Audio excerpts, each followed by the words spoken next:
छत्तीसगढ़ में विधानसभा में बजट आज प्रस्तुत हो गया है। ओपी चौधरी वित्त मंत्री ने बजट पेश किया है। हमारे साथ भारतीय जनता पार्टी के कद्दावर नेता और वरिष्ठ मंत्री बृजमोहन अग्रवाल और उप मुख्यमंत्री विजय शर्मा जी दोनों हैं। हम दोनों की प्रतिक्रिया चाहेंगे कि बजट कितना जनहित में है। कि छत्तीसगढ़ का जो बजट है वो प्रधानमंत्री नरेंद्र मोदी जी का जो विजन है कि 2047 में विकसित भारत बने और उसी से कदम ताल मिलाते हुए छत्तीसगढ़ को विकसित छत्तीसगढ़ 2047 तक बने, इस विजन के साथ में छत्तीसगढ़ का बजट आया है। पहली बार बजट 22% बढ़कर पहले 1,12 करोड़ का बजट होता था और इस बार का बजट 1,47,00,000 का बजट है। और ये बजट छत्तीसगढ़ की शिक्षा, स्वास्थ्य, सड़क, पानी, बिजली, सुरक्षा सभी के लिए इसमें पैसों की व्यवस्था की गई है। ये छत्तीसगढ़ को आगे ले जाने वाला बजट है। एक बड़ी बात है कि शिक्षा विभाग आपके पास है, उच्च शिक्षा, स्कूल शिक्षा। स्कूल शिक्षा का जो परसेंटेज है बाकी पर जो विभाग है उनके परसेंटेज से कम है। कांग्रेस का कहना है कि शिक्षा को गिराने का काम भारतीय जनता पार्टी सरकार कर रही है। ऐसा नहीं है, क्योंकि शिक्षा विभाग का एक बहुत बड़ा पैसा क्योंकि शिक्षकों की तनख्वाह में चला जाता है और इसलिए वो बजट हमको लगता है कि कम बढ़ा है। वास्तव में कर्मचारी तो उतने ही हैं, परंतु सभी विभागों के साथ में समानता के साथ में बजट में व्यवस्था की है। धर्मस्व और पर्यटन दोनों हैं। आपने बहुत अच्छा एक भाषण भी दिया और कहा कि पर्यटन को बढ़ाना सबसे पहला आपको उत्तरदायित्व रहेगा। क्या रोड मैप बना रहे हैं?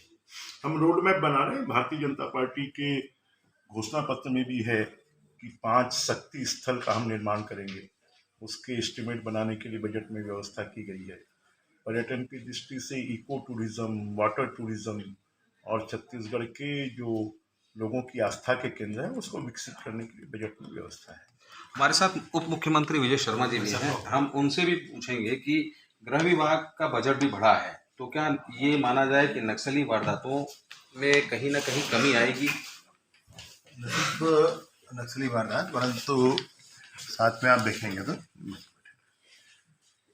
नक्सली घटनाओं के संदर्भ में ही नहीं, अन्य विषयों पर भी महिला थाना खोले जा रहे हैं, साइबर थाना खोले जा रहे हैं, नई नियुक्तियां की जा रही हैं और ऑटोमेशन का ये है, अपग्रेडेशन का है, उसके लिए भी 200 करोड़ से अधिक का बजट रख रहे हैं।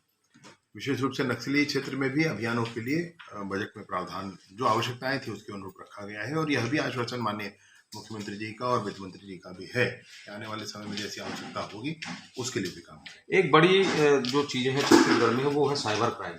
आप लगातार संवेदनशीलता के साथ बैठ के नहीं कर रहे हैं, लेकिन हमारे पास एक्सपर्ट की कमी है, तो एक्सपर्ट लाने के लिए भी तो कहीं ना कहीं बजट के में इजाफा चाहिए रहेगा।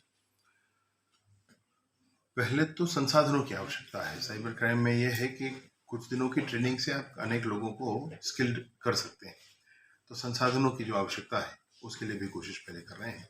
आवश्यकता होगी एक्सपर्ट्स की तो उस पर भी बात करेंगे, लेकिन अभी इनिशियली तो ये लगता है कि स्किल डेवलपमेंट कुछ करा करके और उस पर काम किया जा सकता है। तो साफ तौर पे ये जो बजट है वो सर्वांगीण विकास वाला है, कोई करारोपण नहीं किया गया है। बृजमोहन जी जो वरिष्ठ मंत्री हैं उनका भी ये कहना है कि पर्यटन को बढ़ावा देना और यहाँ पे सहूलियतें मुहैया कराना जनता को सबसे पहली प्राथमिकता है। और सबसे बड़ी बात यह है कि मोदी की गारंटी जो है उसे कहीं ना कहीं यहाँ पे परिपूर्ण करने का ये बजट है। रायपुर से पीयूष प्रसाद की रिपोर्ट।